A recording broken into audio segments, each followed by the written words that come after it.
what the Pirate Bay learned was that in the game of whack-a-mole, the moles win. So that's kind of my inspiration with Cashu, is that I see a system that allows for these mints to be easily spun up and deployed kind of very quickly, very rapidly, and it will give people options to use these, as long as there's someone that's willing to do it.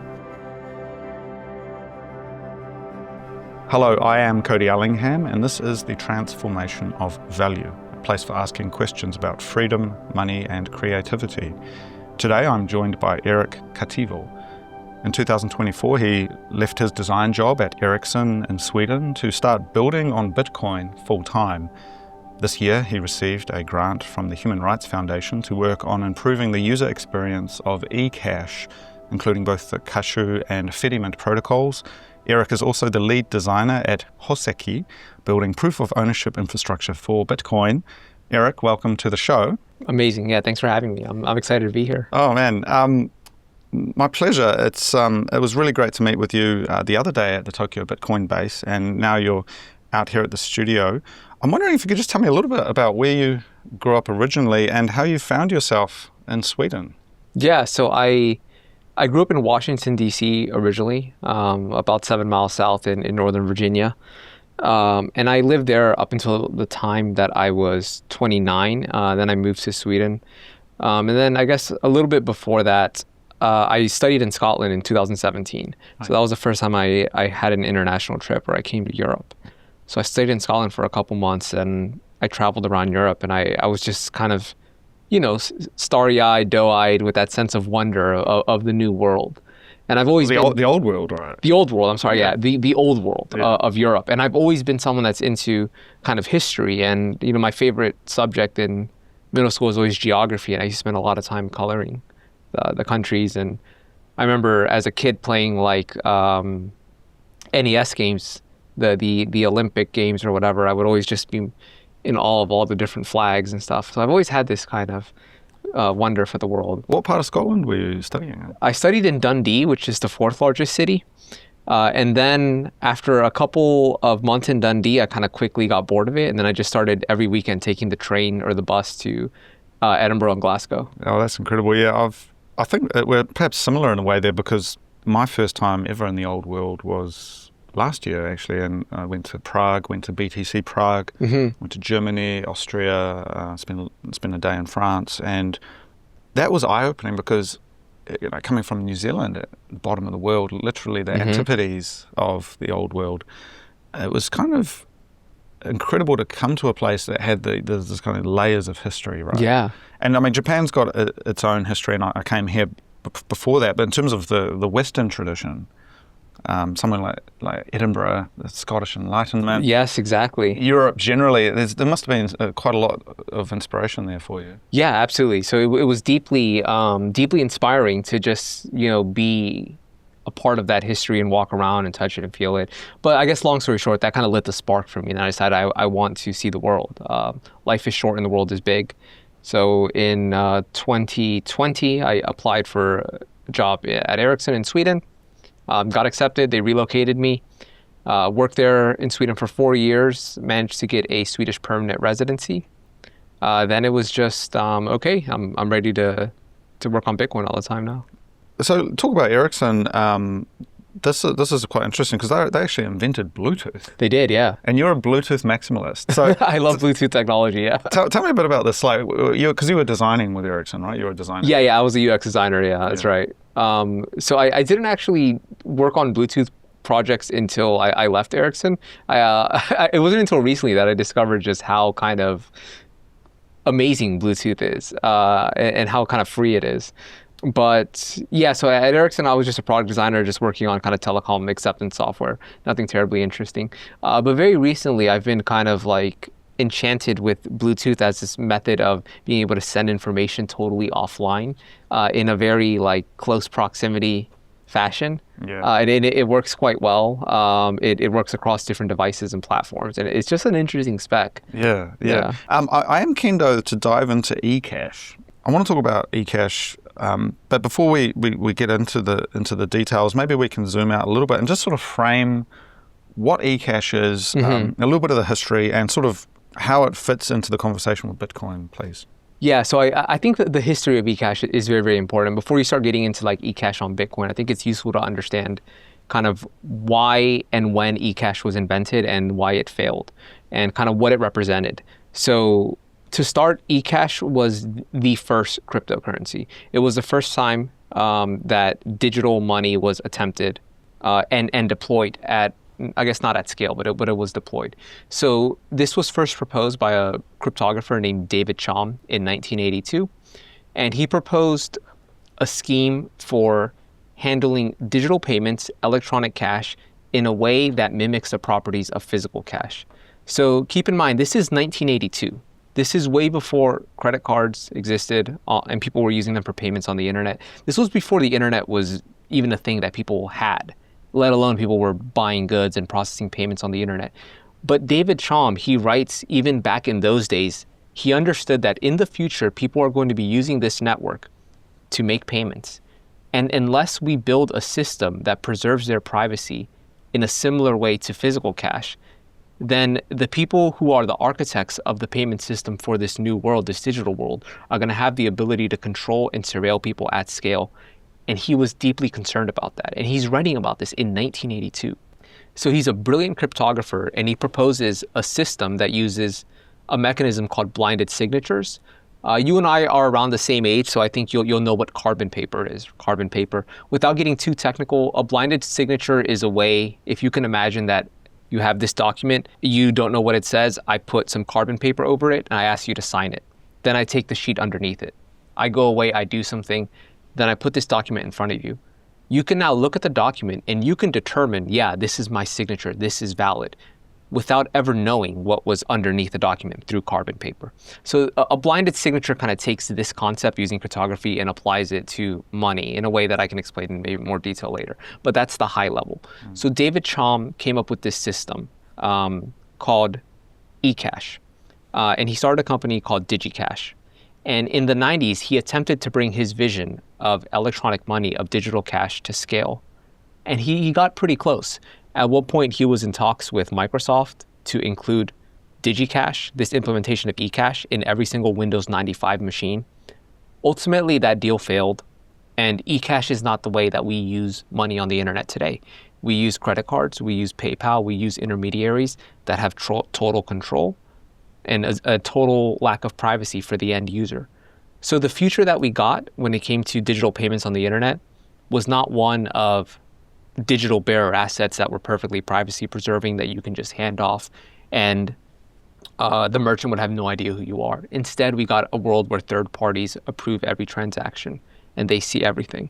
So that's kind of the story of Ecash. It's the technology and the mechanisms were beautiful. It failed.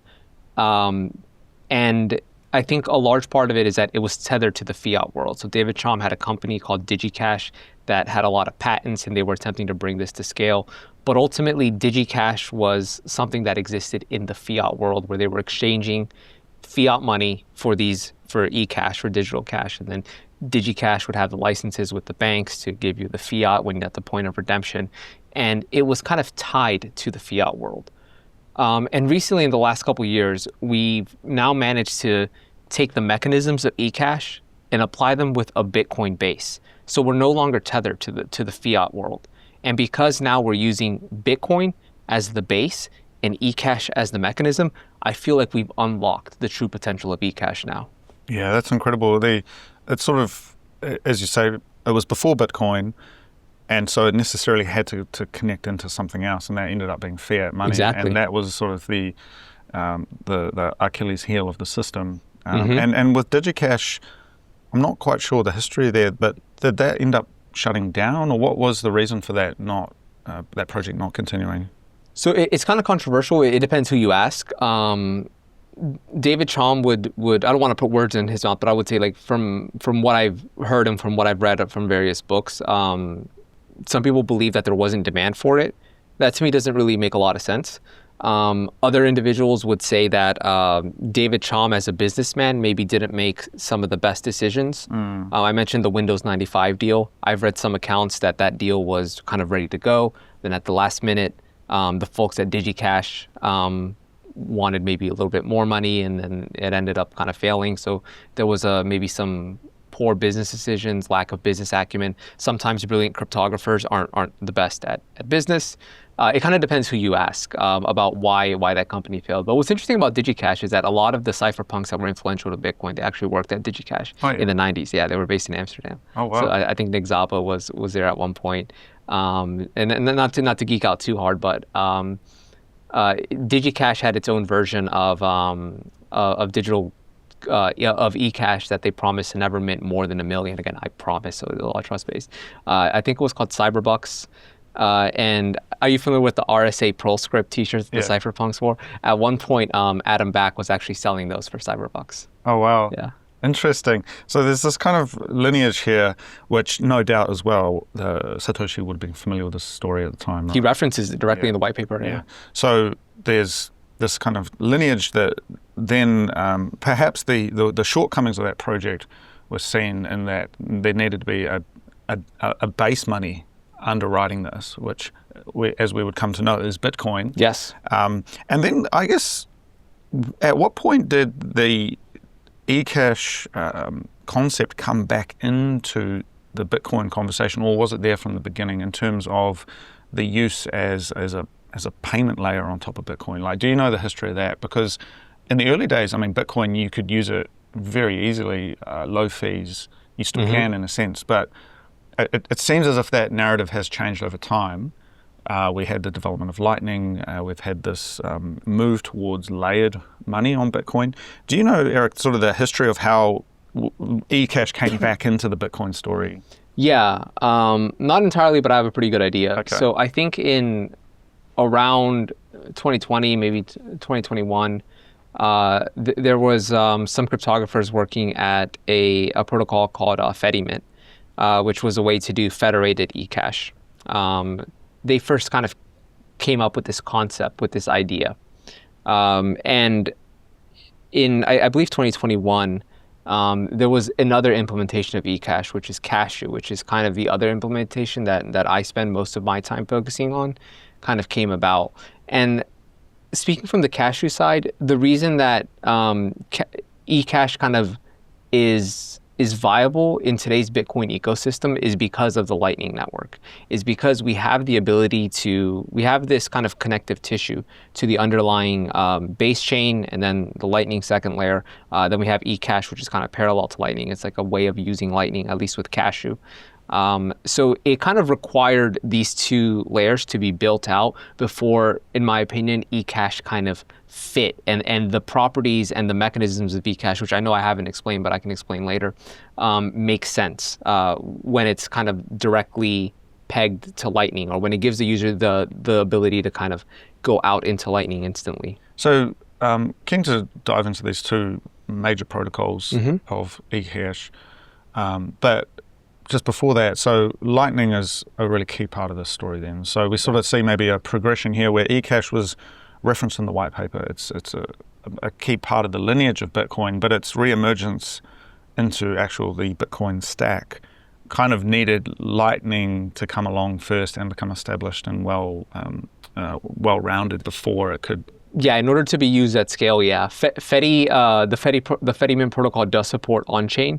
But we all know very well the issues with on-chain. A 10-minute confirmation time is just kind of doesn't scale. So looking at the two major protocols then, obviously Cashu and then Fedimint. And so talking a little bit about these two and sort of the differences that they have and the commonalities, how would you sort of paint a picture of how they sit alongside each other, and how both of these work? Yeah, so these are the two major implementations of Ecash on Bitcoin. It's all using Bitcoin on the base layer, so there's no like third-party token that has its own value or anything like that. It's all denominated in sats. The way that these two implementations differ is that Fedimint approaches, maybe I could take a step back and say, in order for Ecash to work, it requires a mint. It requires a centralized authority to issue the Ecash units using blinded signatures that I mentioned earlier, which grant these units perfect privacy. Cryptographically, near perfect privacy is granted when users use Ecash, but it requires an institution, a centralized entity, to issue these. So a user has to send Bitcoin to the mint, and then the mint does unblinded signatures, and it issues you a unit of Ecash. And then you can use that unit with perfect privacy at scale, 1,000,000 times per second. There's no limit to the speed of it because it's a centralized database.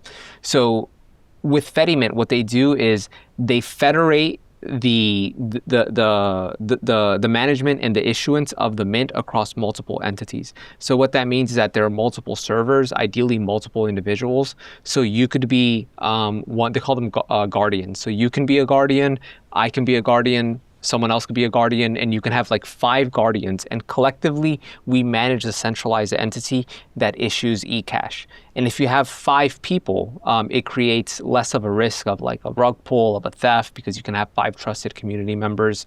You have kind of a multi-sig where a majority of these users have to be in agreement before the funds are moved or shifted. So Fedimint approaches it in a federated way. The benefits of that are the reasons I mentioned earlier. You have a little bit more resilience against theft. And because you have multiple servers running that are maintaining the centralized entity, 1 or 2 servers can go down, which might happen, and then the mint will still operate as long as the majority of the guardians are still online. So there's resilience against that. This makes the code base, as you can imagine, a lot more complex, a lot bigger, a lot more variables. But it is more resilient. So that's Fedimint's approach. The other approach, and the protocol that I spend most of my time on, is a Cashu approach, where it's using Ecash mechanisms, but it's designed to be lean and easy for anyone to run. So you can spin up a mint right now on your computer with a couple lines of code.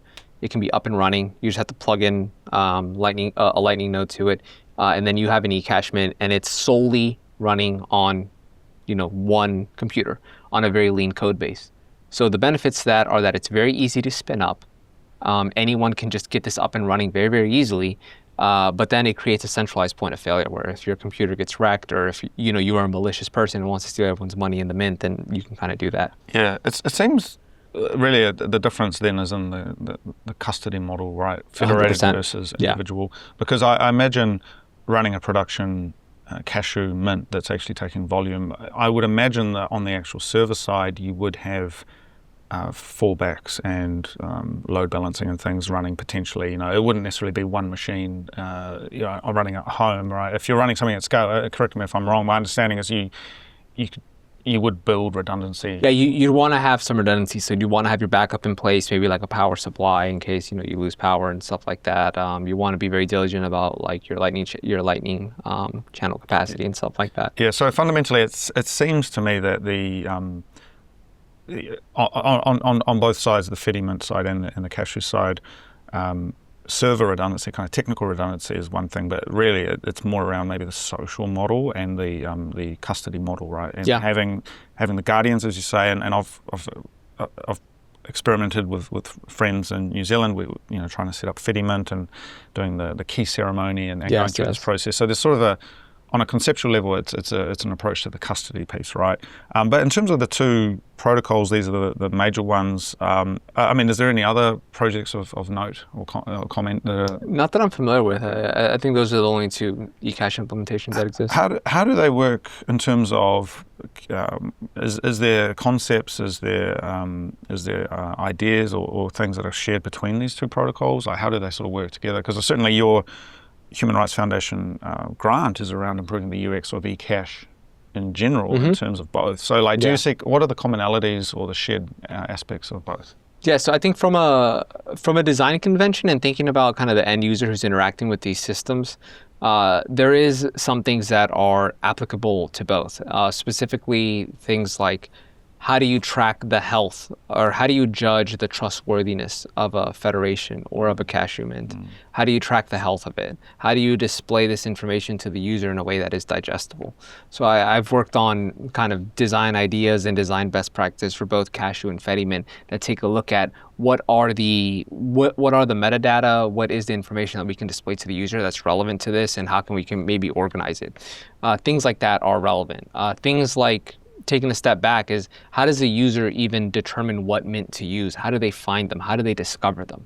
That's similar to both. That's kind of a user experience problem that whether you're using Fedimint or Cashu, you're going to encounter is how do you present the user, these are the mints, and then have them make an informed choice. Do you even do that? Do you just abstract it away? What are the risks associated with that? So it's these kind of in the weeds kind of UX problems that are applicable to both that I spend a lot of time on. Yeah, and I have a lot of respect for that, because as a creative person myself, I understand that on one hand the engineering and the technical side is of course important, but conceptually, how do you come into this system? How do you engage with it? What is the levels of abstraction, as you say? Mm-hmm. And one thing I wanted to discuss with you is the importance of Nostr to this ecosystem, because as far as I'm aware, there is, with some of this UX around choosing a mint, Nostr plays a key role. Yeah. And so could you tell me a little bit, maybe briefly explain Nostr, but how Nostr plays into the Ecash ecosystem? Yeah, so for the people that don't know, Nostr is a protocol that allows for decentralized information exchange, and kind of like, what does that mean? What does that look like? So it runs on a system where a user generates a public and private key pair combination, kind of similar to Bitcoin. You have a public key and you have a private key. And then with this key, you can broadcast or you can sign events of different kinds. So to kind of really kind of pretend like what that looks like. If you imagine you have a Twitter-like client, and then you have a key, which is like a long secret password, you can then broadcast an event that is a message that says, hey, my name is Eric. And then it can be signed with your key and then thrown out into not one central server, but a distributed network of servers called relays, which you can kind of pick, or in the ideal cases, the app picks for you. And then your message is then posted or broadcasted across these different relays. So anyone that's following you or following any one of these multiple relays can then see the messages that you're broadcasting. And if someone tries to censor or cut off one relay, if you broadcast it to 7, it won't matter. 1 is shut down, you still have 6. You can run your own relay. People can, duplicate and forward it and relay the relays. So it creates this kind of redundant way of broadcasting information with having assurances that the person who is broadcasting it is using cryptography to make sure that it's the actual person. So that's kind of like a high-level overview of Nostr. So right now, I think the biggest kind of use case for Nostr has been applications that offer kind of like a Twitter-like experience, where you have the ability to have a timeline or have people communicating in real time in a way that is censorship resistant, that nobody can stop anyone from posting at any time. That's kind of been the primary application. There are others as well. But to go back to your question, how does kind of Nostr tie into like what we're building at Ecash? So one of the things, I talked about mint discovery earlier. So one of the things that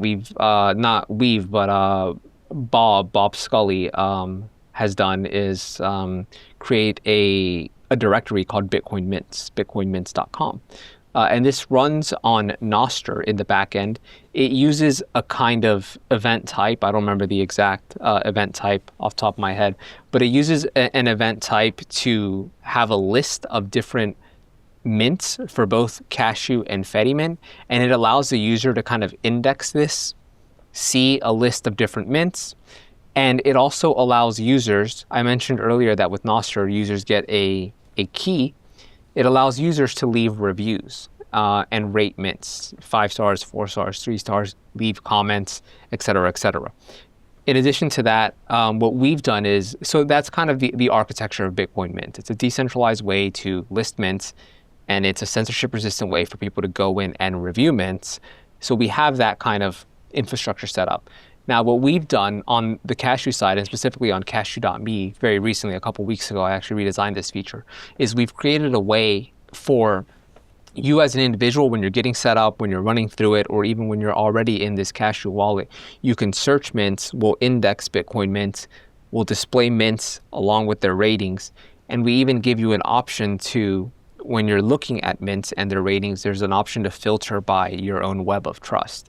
And what this means is that you can take your Nostr key, you can plug it in, and then you can only see mints that have been rated or reviewed by people that you've chosen to follow, or people that you've chosen to delegate as, I trust this user. So it could be you, it could be Matt Odell, it could be my friend Jake, who I know from Bitcoin meetups, my friend Matthew from the Tokyo Bitcoin base, my friend Derek from pub key, whatever. I follow all these people, and I can only see mints that have been reviewed by people that I know. So that way I can avoid like, nonsense reviews or people that are trying to game the system. So it's a very long-winded answer, but this is how we've kind of leveraged a mint discovery kind of UX, and we're attempting to kind of seamlessly integrate it into Cashu. Yeah, it's quite interesting because I want to talk a little bit about these kind of layers of trust and the layers of money and kind of how these, I think, play out conceptually. Because coming back to bearer tokens, right, which is quite a powerful idea to really work with.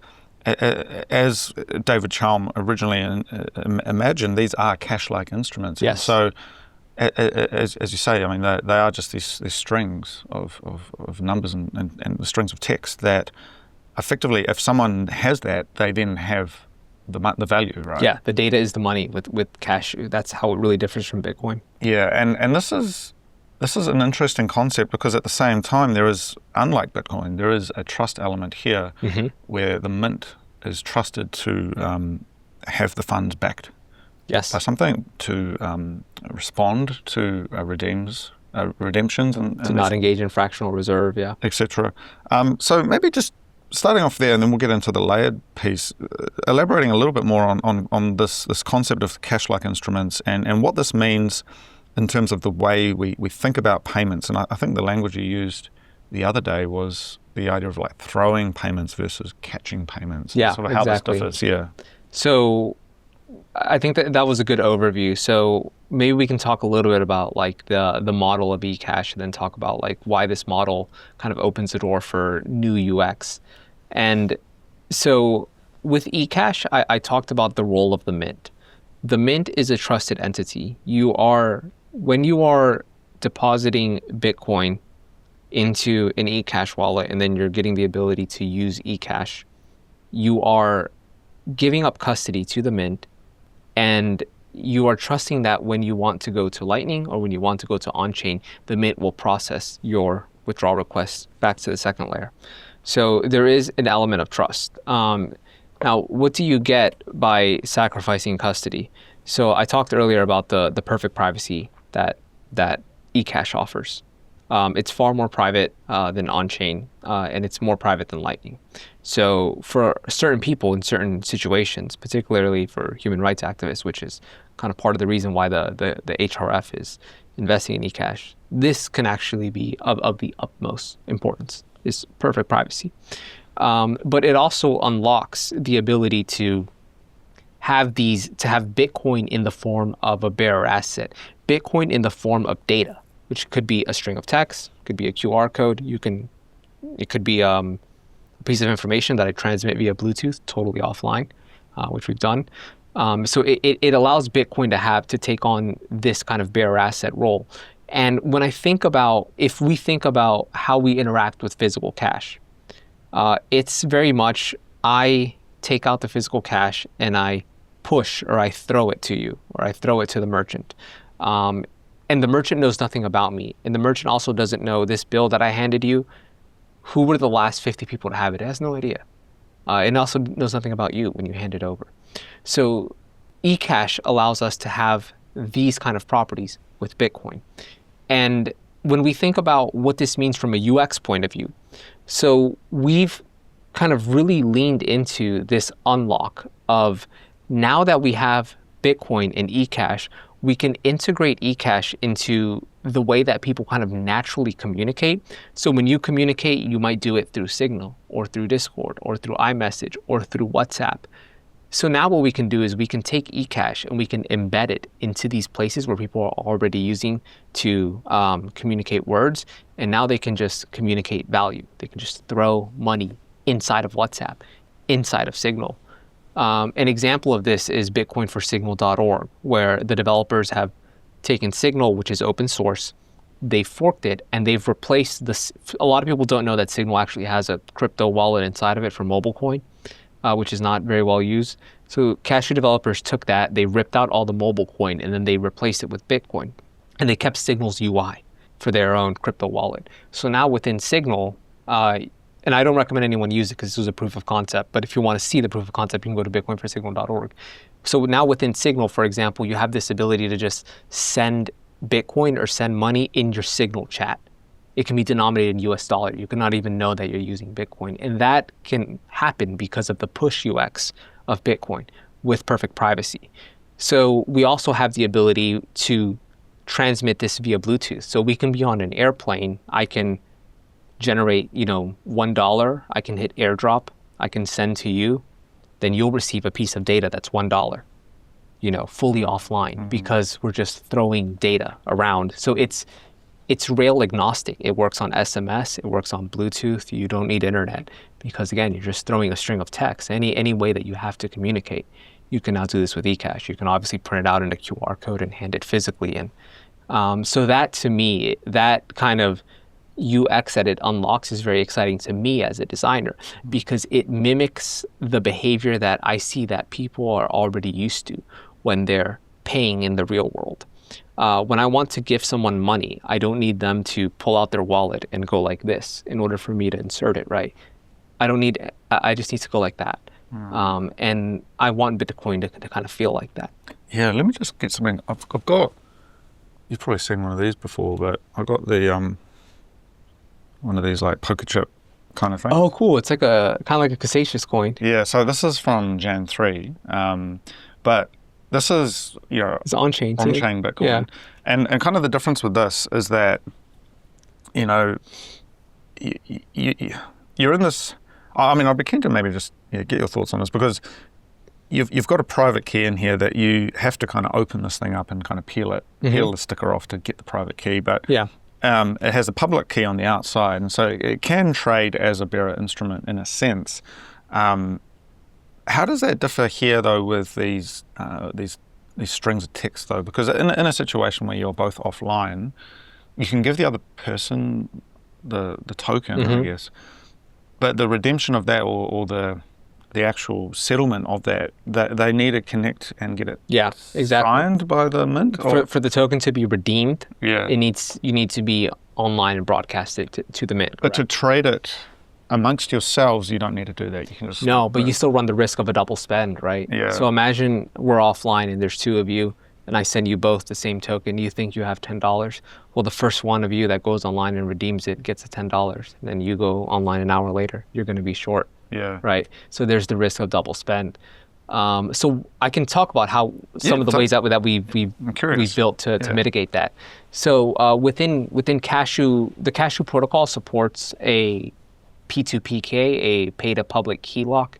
And what this is kind of what it sounds like, where you have a unique ID, like a QR code, for example, that is a public key that you can share.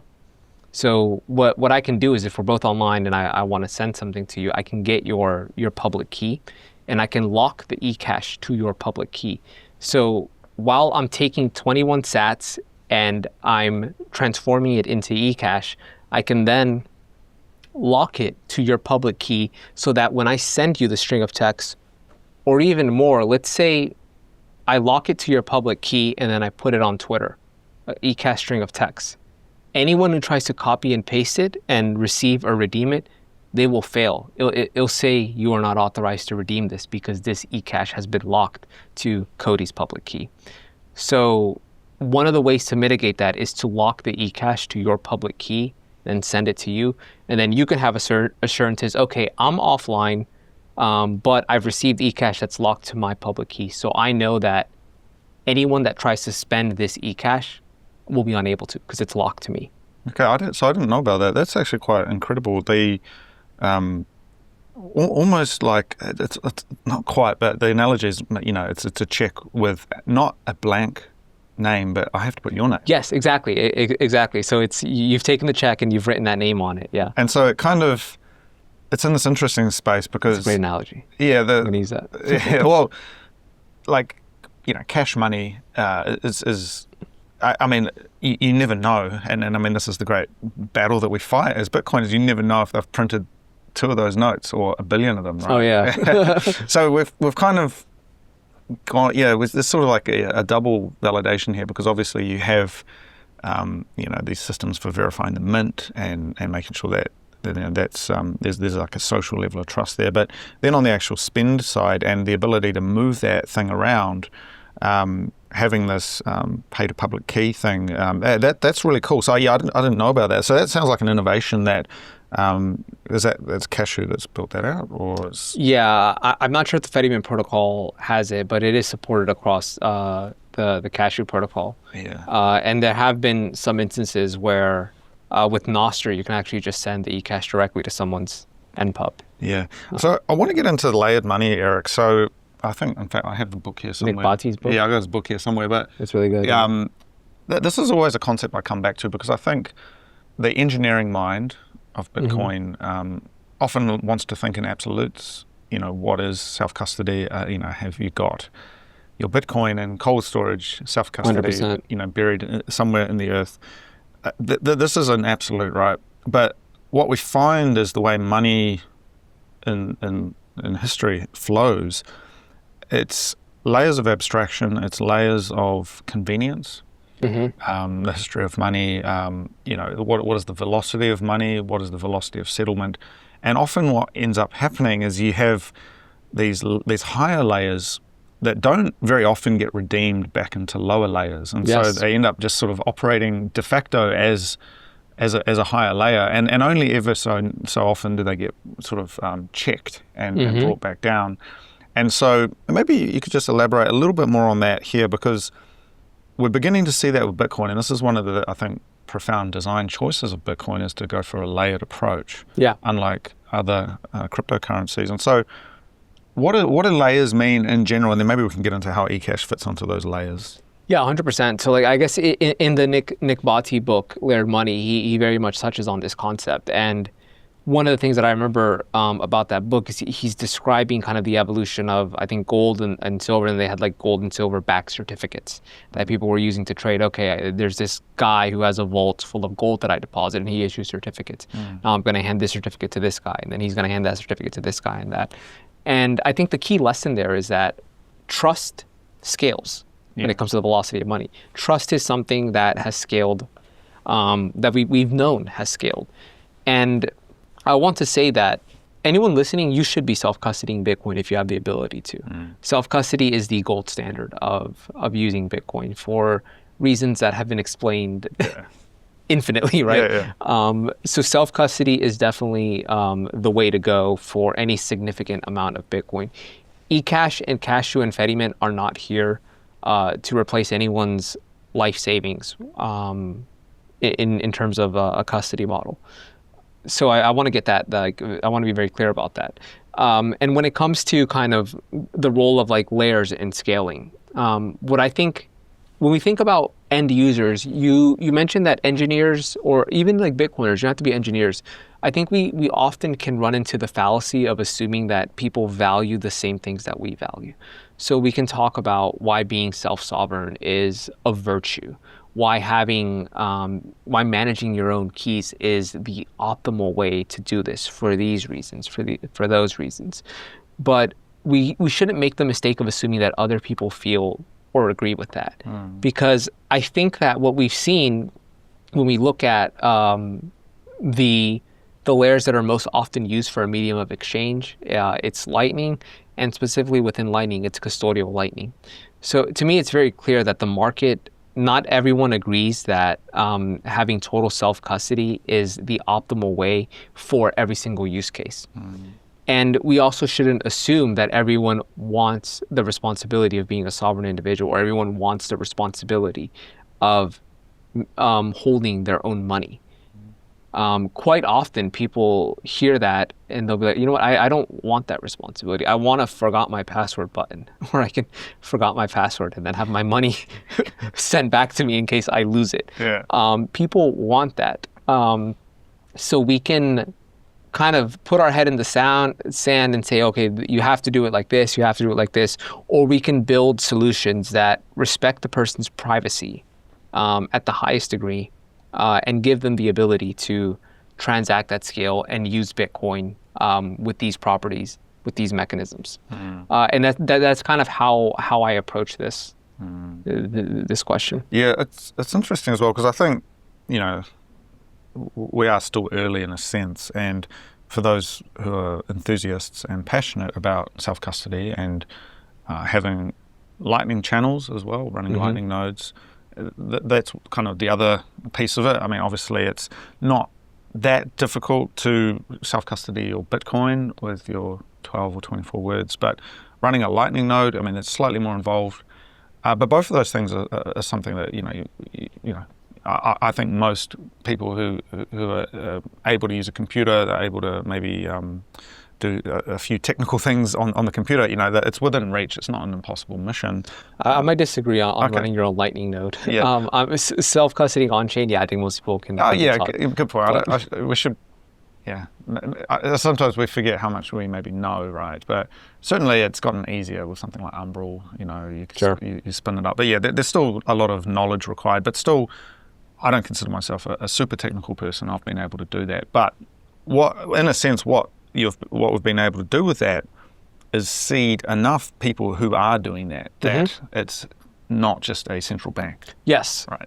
I think, I don't mean to interrupt you, but I just want to say, I think the most important thing is that the user always has the ability to. So you always have the ability to go from Ecash to Lightning to on-chain and self-custody. And that ability should never be restricted. And I think this is perhaps the great innovation and the why the fight for self-sovereignty is so important, even if it isn't necessarily going to be adopted by everybody in that way, is that it's always a forcing function that keeps the system honest. And this is the issue we've seen with gold historically, is that after a while people say, well, actually, we just get rid of the gold, we don't need it. No one's redeeming down into gold, and then when they do want to do it because of war or some exogenous issue, that actually the vaults are empty. And this is a time immemorial of this issue, right? And so I think the idea that Bitcoiners globally can run their own nodes, certainly, or self-custody their Bitcoin, and then they can also run things like Cashu or Fedimint systems. They can run their own Lightning nodes. There's a degree of honesty there, which I think is quite a powerful function, because it also, I would keen to hear what you think, but it feels like it's a bit of a function that sort of pushes back on maybe exchanges being the new points of custody, right? Like having because exchanges generally tend towards capture by the state, and they tend towards a few big winners, something like Coinbase, having actually quite a lot of power in the ecosystem, but having these mints, which are, for the most part, I imagine are just out there in the world, not under the view of the state. There's kind of more options for you to maybe be using those. There's more variety amongst the custodians you can choose from. Yeah. You know what I mean? Yeah, so I think that one of the big inspirations when I think about the Mint model, maybe I can just briefly kind of talk a little bit about my history and how I kind of found myself into Ecash and why I think this is relevant. And then it'll make sense to your question in the end. But I come from a background of piracy, so I'm very much, you and I are the same age. So we're kids of the 90s. I remember being on Napster, LimeWire, Morpheus, because I remember when BitTorrent protocol was kind of unleashed in the world, and I remember downloading games and downloading movies, and I could very much come from this world of you can just get on the internet and download software and download music and download movies, and I learned very quickly that these systems are decentralized without even having a sophisticated understanding of why or how. I knew that there were multiple torrent trackers that I can look up when I couldn't find my stuff. And if one went down, I wasn't worried. So I come from that background. And when I think about Cashu and Ecash specifically, and I think about the role of the centralized mint, which might seem kind of antithetical to Bitcoin ethos, because we're replacing Bitcoin with a trust in a third party that gives you an IOU that promises to redeem, that could be shut down in the case of Cashu. It's a single operator. One of the things that I think is really, really important for the point of decentralization is that it is very, very easy to spin up one of these mints. The world is big, and there's a lot of jurisdictions out there. And we saw this with the Pirate Bay. Very much when that came out, the music industry executives were, and the movie executives were furious. They put significant pressure actually on Sweden to seize the Pirate Bay servers. And eventually they did. But what happened, right? It's just a game of whack-a-mole. Another tracker spins up, another tracker spins up. The BitTorrent protocol and then the network is resilient in that regard because it's trivially easy to spin these things up. So I think Gigi had this good quote where he talks about what the Pirate Bay learned was that in the game of whack-a-mole, the moles win. So that's kind of my inspiration with Cashu, is that I see a system that allows for these mints to be easily spun up and deployed kind of very quickly, very rapidly. And it will give people options to use these as long as there's someone that's willing to do it. And that to me is kind of the key points of the decentralization of Cashu, in spite of the fact that it's centralized. So on that note, I'm not sure what the technical overhead is for running a BitTorrent tracker, but I imagine because you're not actually hosting any files, you're just hosting kind of the metadata and the tracking side of it. I imagine it's relatively lightweight, right? It's still maybe you have to have a database of the files that you're referencing, but it's almost like the cost of attacking perhaps is more than the cost of defending in that case, if you know what I mean. I've never actually ran my own tracker. I have uploaded many torrents myself. But I'm not too familiar with like the mechanics of in terms of protocol. The legal cost of going after someone, thousands, tens of thousands, hundreds of thousands of dollars to go after someone legally, whereas I'm sure there's one-click solutions to just spin something up and then get your tracker list from existing trackers, kind of a little bit like Nostr or whatever. There's sort of like maybe a defender's advantage there. And I wonder, again, with Cashu, it's very easy to spin this up. There's perhaps a cost differential there. But that does lead us to maybe talk about the idea that a mint will go down, and then what is the interoperability between mints? And maybe you could talk a bit to that, because if a mint goes down, sure, you can just spin it up again, but what happens to those coins that are the actual Bitcoin that's connected to that mint, and how do they talk to each other, and then how would you spin that up again? So I guess the direct answer is that there's nothing you can do. If a mint goes down and you had your funds in it, the funds are inherently lost unless the mint spins back up, and then it's maintaining the same database of spent tokens, and your proofs or your secrets are valid. There's nothing you can do, which is why it's really important to state that Cashu wallets should be thought of as the wallet that you carry around in your pocket. You shouldn't really have any more money on an Ecash or Cash wallet than you're willing to lose. This is not for saving significant amounts of money. This is for unlocking better privacy and better properties when you're using Bitcoin as a medium of exchange. So in terms of the interoperability between mints, Lightning Network is the connective tissue that holds all this together. Without the Lightning Network, none of this would make sense. So every single mints are not interoperable between each other. So if you're on the Tokyo Bitcoin base mint and I'm on the Taiwan Bitcoin space mint, and I try to send you a token that was generated through the Taiwan Bitcoin space mint, and you try to redeem it on the Tokyo Bitcoin base mint, it won't work.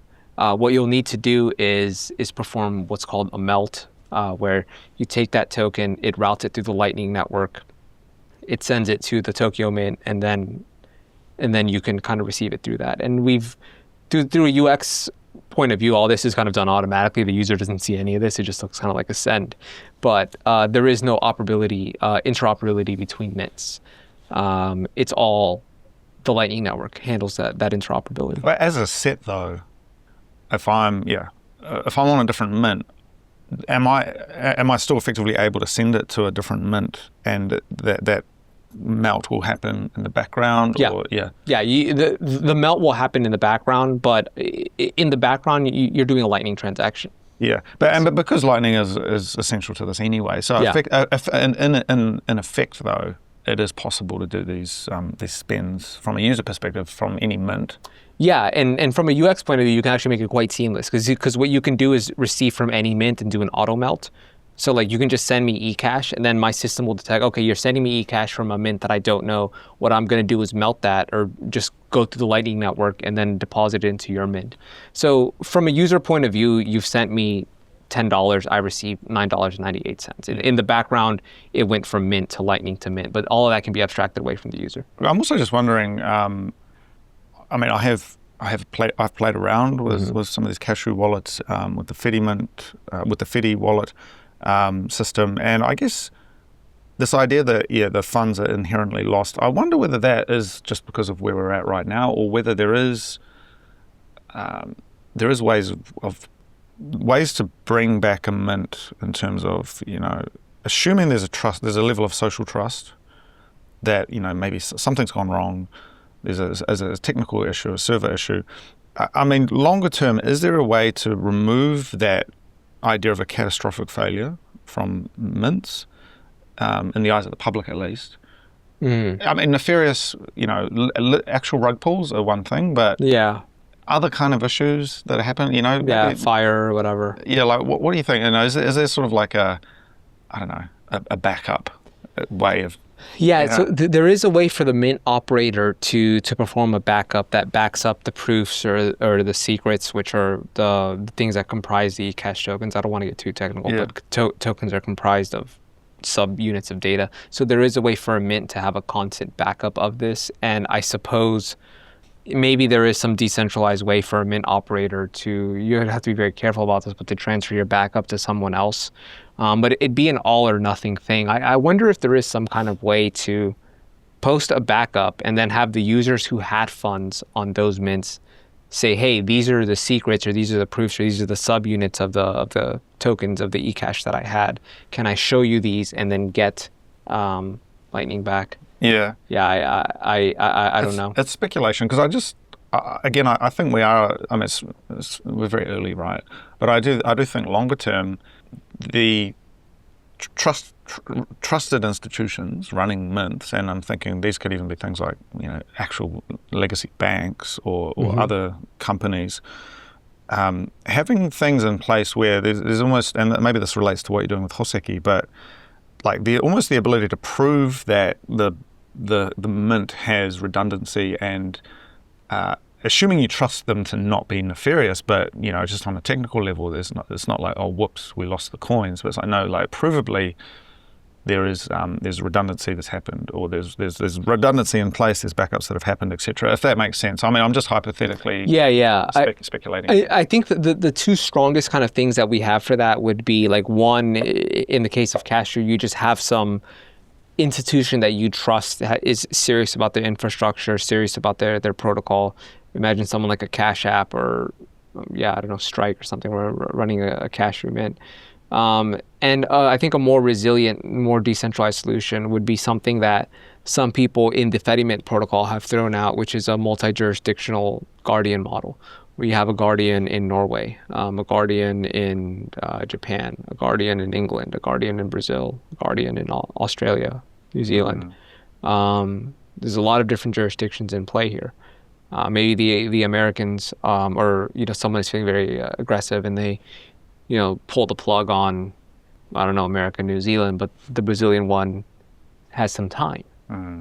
They have time to tell users to get them out or something. I mean, this is obviously still very important. We're looking at things like the Samurai wallet, and then there is things happening now in the world that make us concerned, and this has been a concern for some time on the I guess the state intervention side. But I do also think on the technical side, and in particular, I look at Lightning, and it's not a production routing Lightning node. I mean, it's not an insignificant amount of work to make sure that you've done it properly and not lose access to the funds that are locked up on the channel. I mean, there's me playing around with a few sats on a Lightning channel is one thing, but routing multiple bitcoins, like there's some real pressure there. 100%.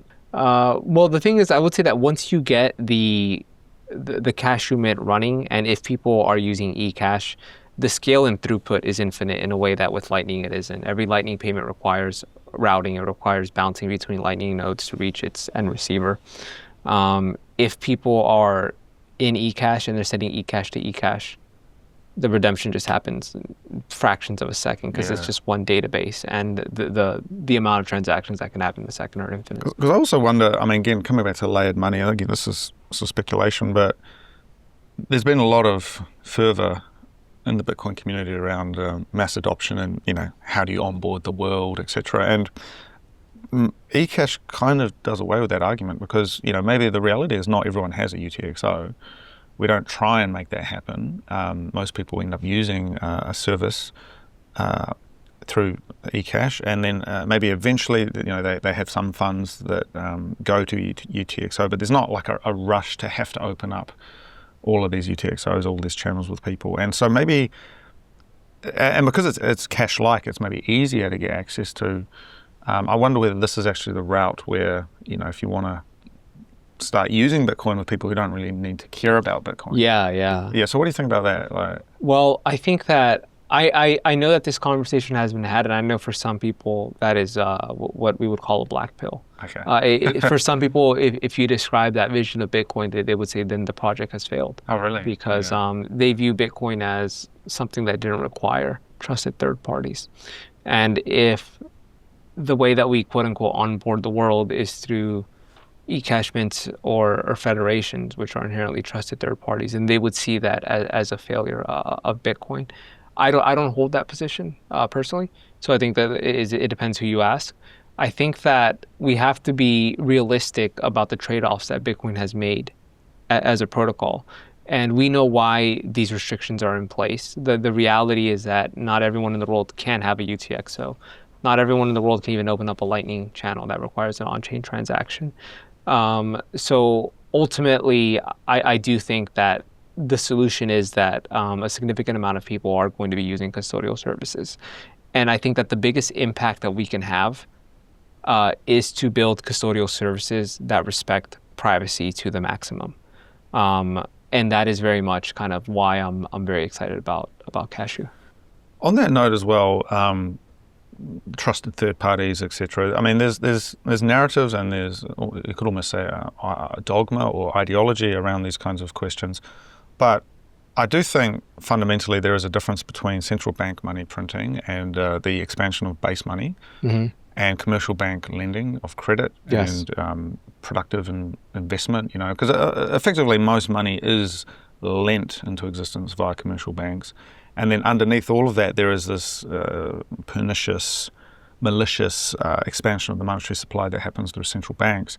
And those two things can be conflated as the same thing, but actually they're a little bit different, right? Yeah. And so I wondered, in a sense, even the idea of fractional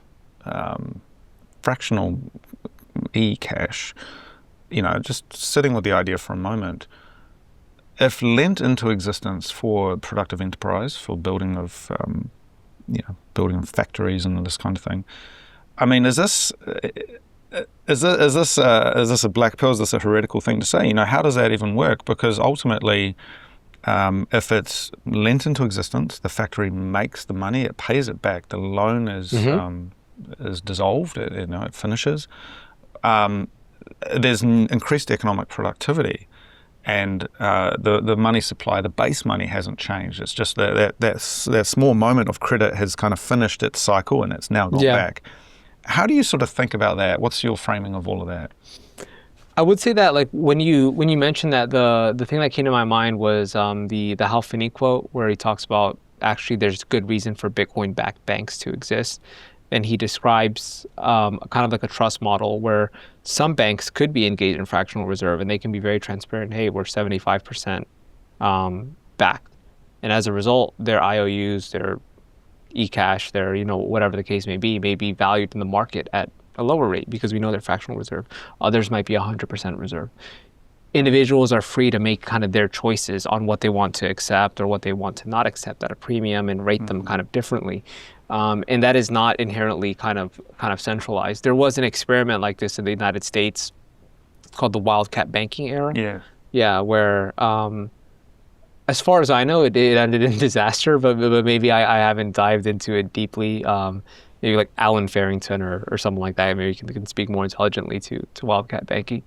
But yeah, those are kind of two things that come to my mind in that regard. The actual like economics of it are kind of like above my head. I'm a technologist. I'm a product designer first and foremost. So I kind of stick to the lane that I know. Yeah, no, I understand. Well, I think, these are just provocations, and I think the Bitcoin basis is that, look, those things are not okay, and it should be it shouldn't be fractionalized, and all fiat is bad. But then I think as more and more people start using Bitcoin without necessarily, I guess, believing in the ideology, that's where the market dynamics play out. Yeah. And if you've got lower cost options, aka in non-custodial Lightning wallets, for example, generally they're going to give you an easier UX, and in many cases they're going to be a cheaper experience, the cheaper fees.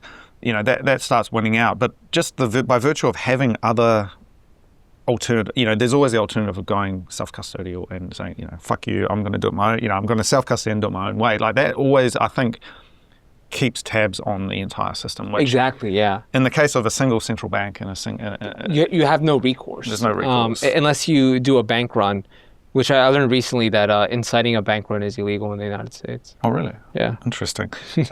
So yeah, look, it's all very interesting, and I think from my perspective, sort of sketching out, I'm very interested in kind of longer term.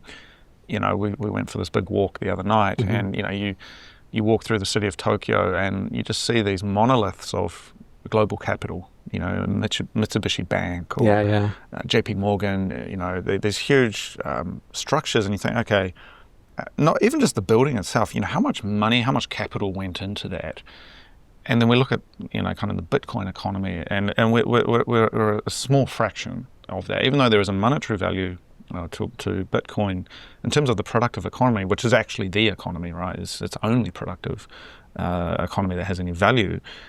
We're still a very long way away from having, the factories, the farms, the businesses that are creating goods and services, right? And so perhaps longer term, Ecash feeds into that, where it provides cheaper, better rails, but actually it also enables people to run banks, and they can be their own bank, but they can also be banks for others. There's a market forming, with Nosta, what we discussed before. Yeah. Being able to rank and have a web of trust for a bank.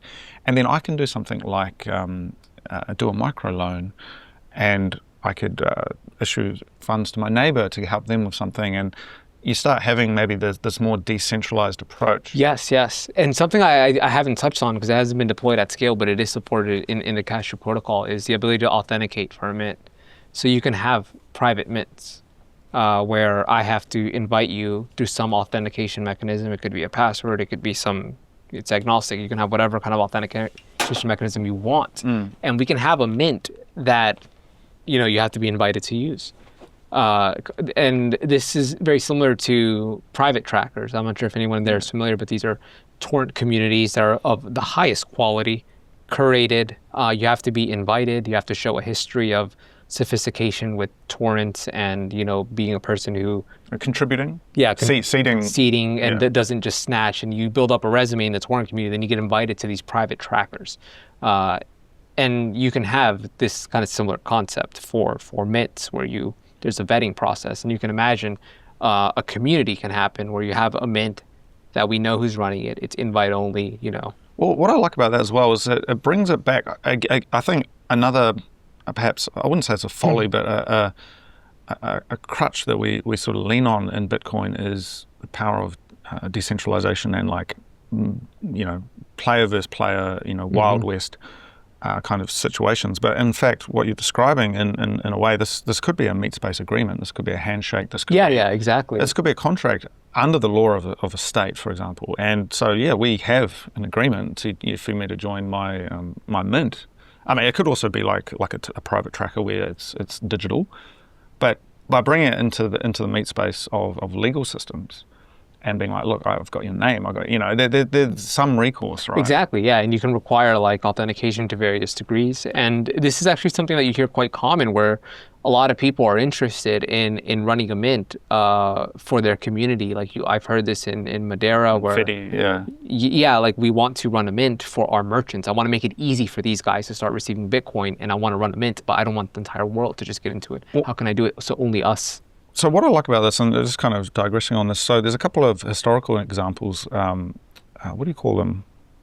Mutual societies. Are you familiar with that? Mutual societies. No. So before the widespread advent of like social security and these kinds of things, like prior to the New Deal in the US in particular, you had things where like you would kind of buy into these mutual societies, and if you got sick, they would. It's kind of like in private insurance in a way. Before insurance was widespread, and you would help each other out. And I mean the classic one you see is like the Amish, right, helping each other out. Yeah. Okay. You've got these kinds of groups, right? And I'm familiar. Yes. You're sort of there's differing layers. And I mean the Amish is more of a religious thing, but. Actual mutual societies where you contribute funds, and then if someone sort of gets sick or they're not able to work, you can help them out, right? And you see, I see some opportunities here longer term. Even like mutual buying. You see communities where they, isn't that like the origin of Costco? Like you become a member and then you get cheaper rates on things. Right. In New Zealand, I'm sure in the US as well, there's credit unions, where it's member owned. Exactly, yeah. Then you get benefits. And what I'm thinking here, just sort of longer term, and this is where I, taking a step away from Wild West, antagonism towards, I don't know who's out there. It's like, well, actually, like a local, community credit union thing, using Ecash, have a veracity of who's actually a member, and then offering funds. And offering these kind of services, these banking services, which have real value. There's a reason banking's been around forever, is because it has value, right? And so it's sort of dispelling the myth that bankers are the enemies, I think, in a sense. So it's sort of, again, echoing Hal Finney. Yeah, people need to make that distinction. There's central banking, and then there's... banking. Yeah. And in fact, banking is an incredible innovation where I can say, well, actually, I've got this group of friends, or a group of people I know, this community. I'm trying to start a business. Can you help me out? And then you sign on the line, and you have them sort of look at your business plan, and there's like a meet space kind of thing going on there. And I don't know, man, I'm just sort of riffing, but I feel like I very much feel like Ecash sits in that world. And then again, like the Fedi model or Cashu, to then engage with others, that's where Lightning comes in. And so it's kind of within your community. Yeah, exactly. But then you guys have the ability to engage with the world, the entire global ecosystem at any time. Yeah, so there's something really exciting about all of that, man. And I guess just coming back as well, so you do live in Sweden, and I thought this could be an interesting point of comparison. Sweden's a very digital economy, right? It's basically 100%. 100% cashless. What has your experience been like? How do you sort of, as a Bitcoiner, how do you like look at that and understand that? I mean, it's a high trust society, so I think in general, like Sweden is not corrupt. It's not corrupt until it is, right? But people, I guess the one white pill is that in Sweden, everything is cashless, and peer-to-peer transactions are done through an application called Swish, where your ID is tied to this centralized application, and it's linked to your phone number. So if I want to send someone money, I just say, "What's your Swish?" They rattle off a number, and then I send it. And this application is so easy to use that it's crossed generational gaps where you see Gen X, even some boomers, using it with no friction. So the one white pill is that people can learn to use peer-to-peer electronic cash. Yeah. With a huge asterisk as to what Swish is, but like nonetheless, they are doing that. Yeah. So like these things can be built in a way that people can use them in a way that's valuable for them. And they can be built without necessarily involving the state. They can, yeah, exactly. The final thing I wanted to talk about is Numo. Tell me about Numo and the point of sale system you guys have been working on. Yeah, so this is something that we've been working on. We as the Cashu developer community, and we really want to kind of bring the UX of Apple Pay, NFC, Tap to Pay to Bitcoin. And this kind of stems from feeling like the way that people currently use Bitcoin payments, to me, feels a bit outdated. This idea of I have to like present you with a QR code, or you have to pull out your phone, and then I often see like a struggle to focus, then a look, and then like an authorization. And if you observe people and how they pay, I see this happen all the time. And one of the moments that I realized like we need to be competing on this level is I was at a Swedish coffee shop and I saw these two people, they were having a conversation and then they ordered the coffee and then it came time to pay. And the gentleman just, pulled out his phone, double tapped it, waited for the beep and the haptic. And the whole time he's keeping eye contact with his friend. And he doesn't break his stride. It was one kind of seamless motion. And it was just so natural to him. And then I kind of felt like Bitcoin payments don't feel that way. Bitcoin payments break you out of whatever you're doing and force you to execute a task. And I want Bitcoin to feel that way. I think we need to be competing on that level in terms of Bitcoin as a medium of exchange. So in Numo, we've built a POS or a system that allows a merchant that has an Android device to just download this application. They don't need to set up, they don't need to KYC, they don't need to do anything. They download it, they install it, they get a very simple POS, a point of sale system. They can put, $1, whatever the case may be, they can add items, t-shirts, pictures, SKUs. It's a full-fledged POS system. But the big thing is that we support the ability to pay via NFC. So now across the Cashu wallets, we're going to launch support where the Cashu wallets are going to have an option to pay contactless. So you can just, with anyone that's running Numo, this POS, enter an amount on your Cashu wallet, you can just hit contactless. And you just hover your phone over it, and it mimics an Apple Pay-like experience. And I think I showed you a demo of it, and it feels kind of more similar to like how we use payments. So I'm really excited to kind of get this out there. Not because I think Numo is going to take over, is going to be the POS that everyone uses, but I hope it lights a fire under people to see like, hey, this is something that can be done. Let's start putting some brain power and some energy into embracing NFC. I think that QR codes, they work. They're a great fallback. We've built them. There's a lot of good things happening in QR code, BIP21, that's on chain, and Lightning as a fallback.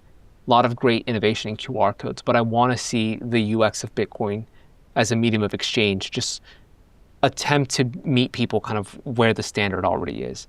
And that's what makes me really excited about Numo. Yeah, oh, that's awesome. Yeah, I look forward to that. And more broadly, what can we expect in 2026, do you think, in the Cashu world or the Ecash world generally? What else are you looking forward to? Where's the excitement at? Yeah, so one of the things that I want to do more of in 2026, and we do plan on, is more things like Bitcoin for Signal, where there are already a lot of Cashu wallets. There's a lot of Lightning wallets. I feel like that ecosystem is just kind of robust as is. What I want to do is I want to see Bitcoin integrated where people are already hanging out, into applications or spaces where people already do other things that they don't necessarily use Bitcoin for. So I really want to take more initiatives like Bitcoin for Signal, where we show people, hey, it's possible to integrate Bitcoin into an app that you're already using, and it adds value to what you're already doing. Because sending money should be just as easy as communicating as to kind of where you already are at. So I want to see not just Cashu, but I want to see more people kind of meet users in spaces that they're already at and find a way to fit Bitcoin in there without screaming Bitcoin at them, and have it kind of fit more subtly and more elegantly into this. Bitcoin is the best way to send value digitally on the internet. And we're using digital services to conduct all kinds of operations, right? Like downloading music, streaming music, like all this stuff. And I want to see Bitcoin integrated into kind of these applications in a more seamless way that isn't necessarily go and download this wallet or go and do this external thing. I want Bitcoin to come to them. Yeah. And maybe I could talk about one of the things that is really exciting to me is I've been very heavily in vibe coding lately, in deploying products and deploying websites. And I think vibe coding is still tremendously underrated. I don't think people have really unlocked the gravity of what this will do. And one of the things that makes me really exciting is like, now anyone in the world can just spin up a website, a front end, a service, and they could potentially start charging money for it. And what makes me really excited is when you think about most of the world is ineligible for a Stripe account. Most of the world is ineligible to go through the KYC hoops and hurdles of authenticating yourself so that people can start paying you with credit cards. But now with vibe coding, it was not until a couple of years ago that most of the world was unable to ship their own front-end website in a matter of hours, right? That required skills, required you to have to know HTML, CSS, a little bit of Next.js if you want to make it look good. But now you can just deploy a website. And now you can just have your products and you can throw them out there. And I'm really excited to have Bitcoin be integrated, as this is the easiest way to receive payments on the internet, period. Not just Bitcoin, but payments on the internet, period. And there's this is not my company, and I'm not invested in them at all. But like a company that I think is doing this is Money Dev Kit. They're basically building this infrastructure where, like, if you're a vibe coder in India or Hong Kong or wherever, and you want to sell your products to the American market, well, now like there's like a package that you can just deploy, install, and then on your website you can have a pay with Cash App, pay with Revolut, pay with whatever kind of fintech service that accepts Bitcoin. And now you're in India or whatever, you've launched the website, and now 58 million Americans can buy your products with pay with Cash App, and they pull out their Cash App and they scan it, and they don't know they're using Bitcoin, right? And you've just monetized your products to 58 million Americans without an ID or anything. Yeah. And that to me is really exciting, because that to me is like Bitcoin is money for the internet. And as the fintech services start integrating Bitcoin into their existing stack, soon that barrier will be broken down, and then everyone in the world can just start receiving this rather easily. So that makes me really excited as well. Yeah, that's incredible. Erik, thank you so much for your time. Yeah, thanks for having me. It's been a blast. Yeah. If you want to send anyone, what's the best place for them to check out your work? The best place is my website, Erik, erik.day. I'm also on Nostr, primal.net/Erik, Erik with a K, ERIK.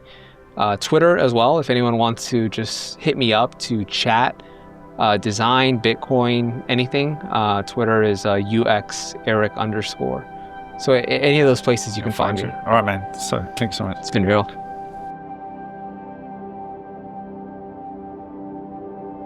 So you're an Evangelion fan? Yeah. I'm not an anime head, but I do like Neon Genesis Evangelion, and I actually got into it through kind of my interest in Christian theology, because people were telling me about all the Christian references in it. So like, okay, I'm intrigued, and then I got into it through that lens. Yeah, I think that's good.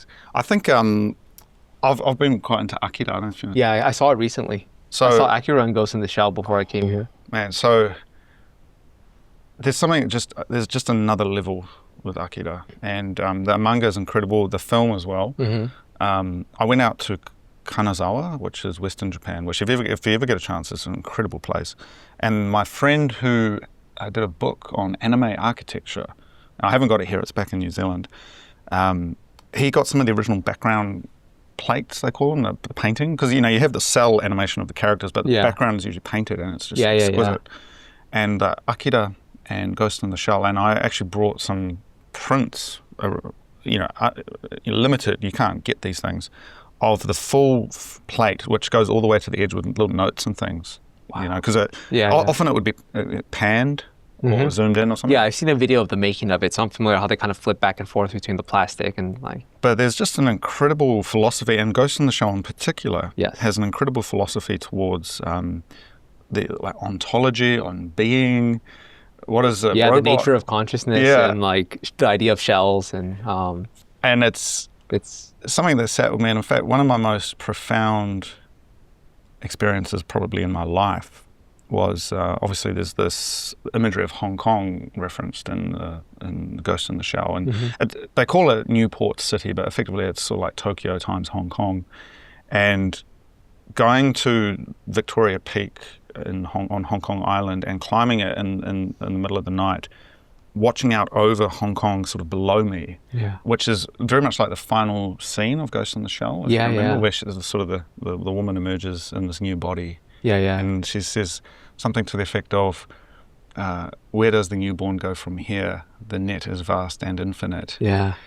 And seeing that with my own eyes over this like incredible cityscape of millions of people, it was so profound. And in a sense, one of the high points of my photographic career was that journey, because the way we actually got there was this old mansion on Victoria Peak, and you can't get into it now, but at that time I had a friend who was into urban exploration, and he helped me get into it.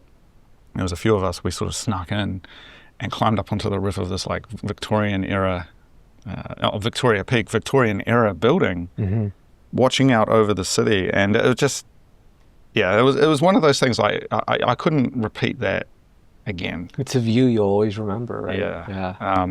So that was the Ghost in the Shell piece, and then the Akira piece was quite profound because in the story, as you know, there's sort of this post-apocalyptic world, but they reference the 2020 Olympics.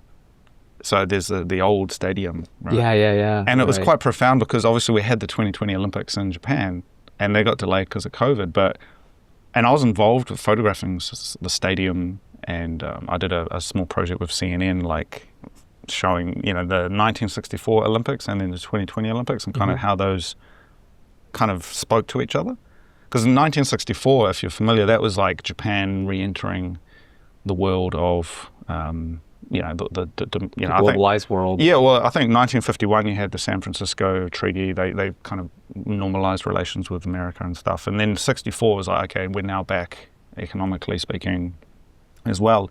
And the architecture was so profound. I don't know if you've seen, there's like the Yoyogi Stadium, and there's a few pieces of architecture, and they're just so avant-garde. What was the architect's name? It might be Kenzo Tange. Yeah, I think it's Kenzo Tange who did the Yoyogi Stadium, and it's this kind of incredible kind of usage of concrete. And I never actually got to see the original main stadium because that got demolished a few years ago, but I photographed everything else if I could find it. And so I did this series on 1964, and then it was interesting because 2020 was like kind of a big disappointment. Like it didn't even happen on time. All of the buildings were kind of modernist, copycat. I think they were doing. Yeah. They were going to do. They weren't even going to use a Japanese architect originally. I think they had a Zaha Hadid stadium originally, and it was just so generic. And then they're like, we'll get. I think they ended up getting Kengo Kuma to redesign it, but it was just kind of like the antithesis of what 64 meant. Yeah. And then that connects in obviously with the Danshi project as well, because this is the same era. Kind of. 64. How would you say it was like there was a moment when everything felt. That like there was like an optimism for the future, and that's around about the same time. Are you familiar with that song Sukiyaki? No. And it's I'll give you the tune. It's something like Ue omuite aruko. I'm not a very good singer, but it's okay. There's an English version of it as well, but it's like look up, move forward. There's like a very hopeful song, and this was maybe 64, 1960s at least. And Sakamoto, what was his name? Kyu Sakamoto was the singer. Unfortunately, he ended up dying in an airplane crash, but there was just this moment in time in the 1960s and the 70s where Japan, I think, was an image of the future of a new way of being, of a peaceful redevelopment, of economic revival, all of these things.